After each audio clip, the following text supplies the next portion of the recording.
Hola, hola chicos de la clase de teatro de las 8.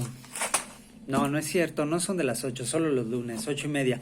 Pues bien, como se darán cuenta, no voy a editar este video porque no tengo mucho tiempo. Les ofrezco una disculpa, hoy me tocó ensayo, mañana me toca función. Tomaré algunas fotos para que puedan ver ahí. Este no es un espacio, digamos, convencional teatral, es un espacio en un auditorio de una universidad del CUCS, de Ciencias de la Salud, o CUSH, no sé, me confundo, Ciencias de la Salud. Pero, lo que me gustaría que viéramos hoy es que les quedara como más claro, digamos, a lo mejor para Moy y Citlali, que ya los está hostigando mucho con esto, es el análisis. El análisis, me interesa que quede como bien claro. La verdad vamos un poco atrasadines con el análisis de la obra de Psicosis 448, pero no estoy tan preocupado porque sé que la vamos a sacar. Por lo menos en este mes estoy seguro que sí lo sacamos. ¿Qué es importante? Fíjense, me voy a apoyar un poquito de mi super cuaderno para poderles generar un diagrama de lo que viene siendo el análisis. Análisis de texto. ¡Oh no! ¡Qué horror! Esto nosotros lo vimos en la carrera, que viene siendo, esto se aplica no nada más para el texto, se aplica para cualquier pieza artística que ustedes quieran ver. Una película, a lo mejor si yo veo una pintura, todo eso, inclusive hasta para una canción. Si ustedes quieren entender mucho más el fondo que tiene la letra sobre una canción y aplican, ¡ay Dios! También me estoy yo vengando. Si ustedes quieren saber cuál es el fondo o el significado que tiene la canción y aplican este análisis de texto, van a dar más en el clavo que realmente lo que pueden escuchar, ¿no? Digamos, ¿qué es un análisis de texto? Fíjense, un análisis de texto es lograr entender qué es lo que quiere el autor transmitirle al espectador. Llámese espectador como aquella persona que aprecia esa pieza artística. Digamos, alguien que mirujea una pintura y le gusta, ¿no? Así, qué chido, ¿no? A alguien que escucha una rola, ¿no? O alguien que ve una obra de teatro, o bien alguien que lee un poema, ¿no? Entonces, lo primero que uno debe de entender es entender quién le escribió. Eso es bien importante. ¿Quién le escribió? Y saber qué hacía de su vida el autor. Déjenme lo anoto.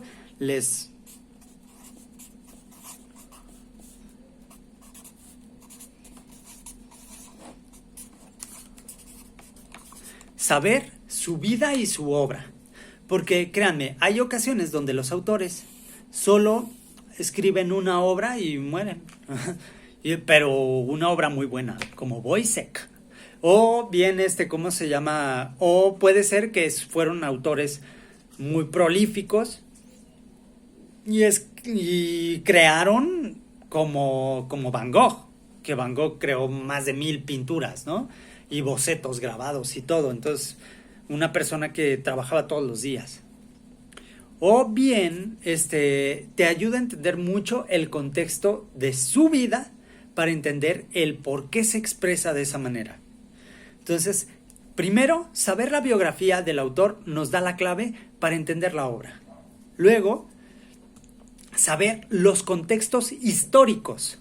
Déjenme lo anoto.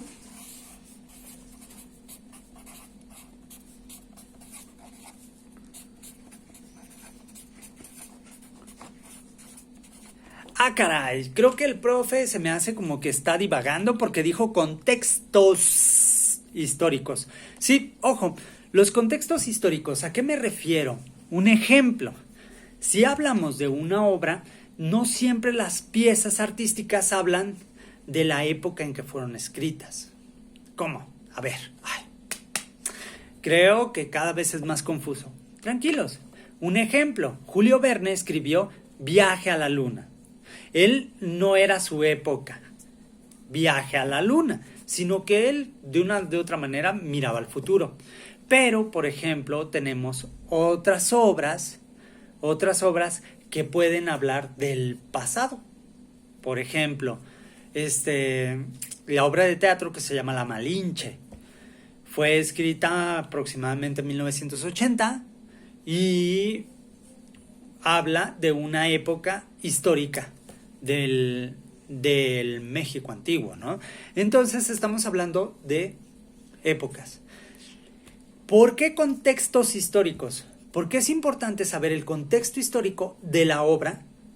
Digamos, si fue hecha en el pasado, ¿qué es lo que estaba ocurriendo? Bueno, en el futuro, oiga, profe, en el futuro, ¿qué va? No, tranquilos. En el futuro muy probablemente ustedes no van a mirar el futuro, pero sí van a mirar la época en la que se está desarrollando el autor. Un ejemplo muy sencillo. Aldous Huxley escribe Un Mundo Feliz. Más o menos, si no me equivoco, entre los 50, 60, por ahí. La verdad no tengo con exactitud el dato. Pero él narra de un mundo mecanizado al futuro, donde los humanos se crean a base de embriones, donde el amor ya no existe, donde ya nada importa en el mundo porque todo es mecánico. Y existen rangos sociales donde alfa es el mejor, beta le sigue, delta, epsilon, así, ¿no? Van como por rangos, ¿no? Entonces te va narrando la historia de que existen libros prohibidos y, por ejemplo, dentro del mismo libro narran, no tienen a Dios, no existe Dios en su contexto, pero existe por Henry Ford. O sea, todas las frases que se avientan es, no, por Henry Ford, o por Henry Ford. Esto habla de una época, en ese momento, de un gran impulso capitalista. Entonces, narra cómo el humano se va deshumanizando para terminar convirtiéndose prácticamente en una sociedad mecánica. Esto es, digamos, a un grosso modo. O, por ejemplo, hablando de Casa de Muñecas, ¿no? Casa de Muñecas, que es una obra escrita por un hombre, que eso es bien interesante, por un hombre a principios de los 1900, y resulta que narra la historia de una mujer que sacrifica todo por su familia y al final, pues ella termina mal, ¿no? No se las voy a narrar para que el video no se extienda, pues. Pero estamos hablando de que habla de una sociedad donde la mujer está sometida, pero también tiene que ver el lugar donde fue escrita. Por eso, checamos contextos históricos. Tiene que ver tanto el contexto histórico del lugar, de la región, o si afecta a nivel mundial. No es lo mismo que contemos algo que está pasando, un fenómeno mundial, como fue 1968, en esa época, con el movimiento estudiantil del 2 de octubre. Si damos una mirujeada a nivel mundial, se van a observar que los movimientos estudiantiles estuvieron muy a la orden. No fue un fenómeno exclusivo de México, sino fue un fenómeno a nivel mundial. Hubo protestas en Francia, hubo presión en Estados Unidos, hubo presión en muchas partes del mundo y era el contexto de esa época. Inclusive, si hiciéramos una obra de teatro de la pandemia en este contexto histórico, veríamos que muy probablemente hay mucha decadencia y mucho como latencia a la muerte. Así, ay, no, Dios. Y podría decirse como incertidumbre, ¿no? Podría ser porque es el contexto que ahorita estamos viviendo. Entonces, retomo al análisis de texto. Tenemos que saber qué dijo el autor. O sea, ¿quién es el autor? Luego, hacer un análisis del contexto de lo que se está viviendo. Eso, digamos, nos ayuda a la comprensión general de qué es lo que pasa con la obra y luego podemos ya checar o generar una interpretación que qué es lo que entiendo de la obra, ¿sí?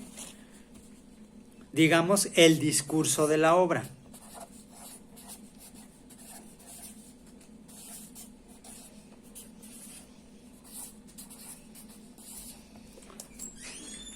El discurso de la obra. Si se fijan, discurso de la obra. Creo que lo van a leer al revés. El discurso de la obra. Digamos, ¿de qué habla? ¿De qué habla directamente? ¿Qué es lo que yo entiendo directamente de este texto? Muy probablemente haya cosas que a primera lectura me parezca que dicen algo y que a segunda lectura pueda ser que dicen otra cosa, ¿no? Yo les voy a poner un ejemplo de lo que a mí me ocurría con una canción. Y esto es dentro de este contexto, que es un análisis de texto. Probablemente lo vamos a aplicar en algo muy popular para que pueda quedar muy, muy, muy claro que eso es lo que a mí me importa, que a ustedes les quede súper claro. No sé si ustedes conocen la canción de Matador. Probablemente los más jovencitos pudiera ser que no, como pudiera ser que sí. Matador de Los Fabulosos Cadillacs. Que dice Matador, matador. O sea, que es como batucada, ¿no? Me dicen el matador, nací en Barrancas. Si hablamos de matar, mis palabras matan. Pues prácticamente yo cuando escuché esa canción, a primera instancia, en primer contexto, yo pensaba que hablaba de un asesino. Cuando un día tuve la oportunidad de leer la letra, porque me quería aprender en guitarra esta canción, realmente me quedó clara la letra que hablaba de un momento histórico muy específico de América Latina.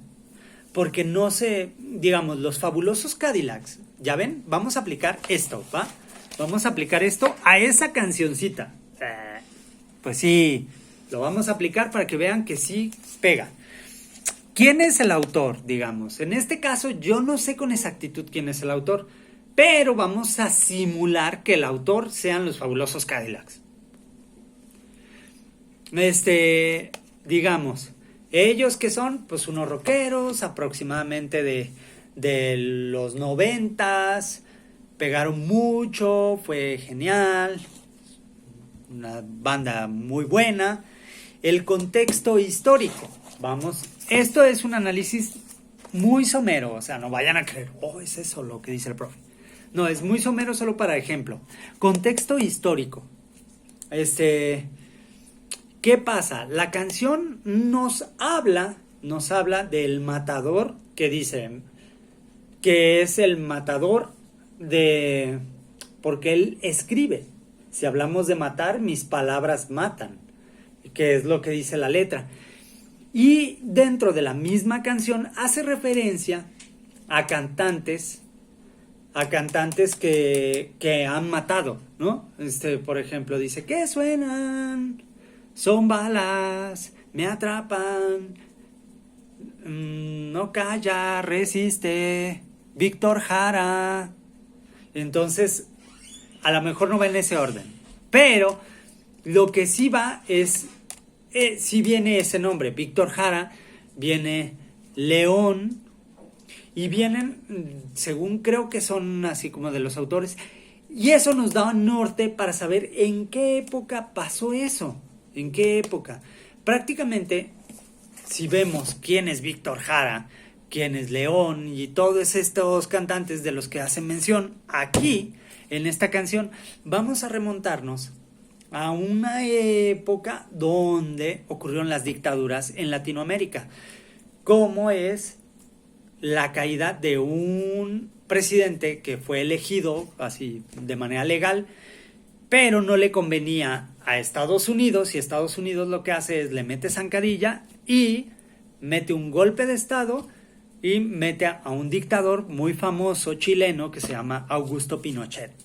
Entonces Augusto Pinochet mata a Víctor Jara porque era un sujeto, era un matador, porque él generaba canciones de protesta, de reflexión, y era muy peligroso, era un pensador, entonces convenía matarlo.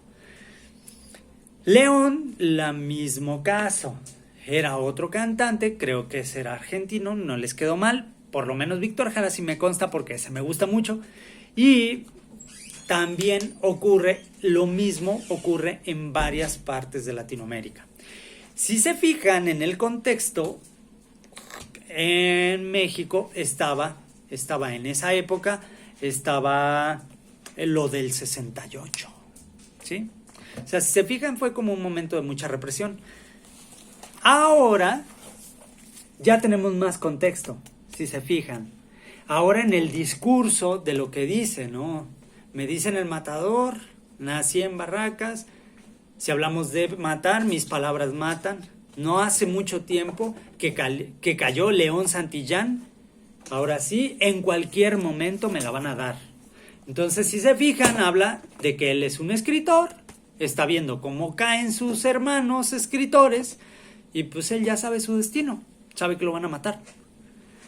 Y por eso se llama el matador. Entonces, si se fijan, cayendo en el contexto histórico, es ¿qué nos dice esa excelente canción? Matador, matador.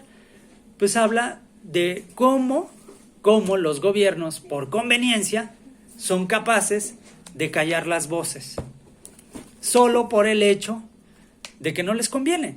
Entonces, es la represión representada en una canción. ¿Ya ven? Análisis de texto aplicado en una obra muy sencilla, bueno, no sencilla, en una pieza de una canción. Lo mismo aplicamos en un texto. Lo mismo aplicamos en una obra de teatro. Lo mismo aplicamos en cualquier cosa, en una película, si ustedes la quieren ver. Si ustedes quieren, por ejemplo, entender más sobre el laberinto del fauno, pues vean los contextos históricos, conozcan al director, conozcan al escritor, y eso les va a dar mucho norte para entender qué es lo que está pasando. Digamos, Star Wars, conozcan a George Lucas, etcétera, etcétera, etcétera, etcétera. Esto es el análisis de texto. ¿Para qué nos sirve? Para saber qué quería decir el autor, qué nos quería decir, y no caer con decir, no, pues es que habla del matador, ¿no? Sí, pues es como la canción del R15 que habla de los narcos. No, muy diferente, ¿sí? Digamos, este es el hecho de cuando uno hace su análisis de texto, logra entender qué están diciendo. Y cuando no lo haces, a lo mejor te puedes ir con la primera impresión. Pero nosotros, como creadores, tenemos que hacer nuestro análisis de texto. Ojo, luego está el análisis de personaje. ¿Es lo mismo? No es lo mismo. Eso lo veremos más adelante. Pues bien, si tienen dudas, me pueden escribir. Si no, pues no lo hagan. Y muy probablemente quien me escriba porque tenga dudas, señal que vio el video. Y quien no, pues no lo vio. Entonces, sale, vale. Adiós.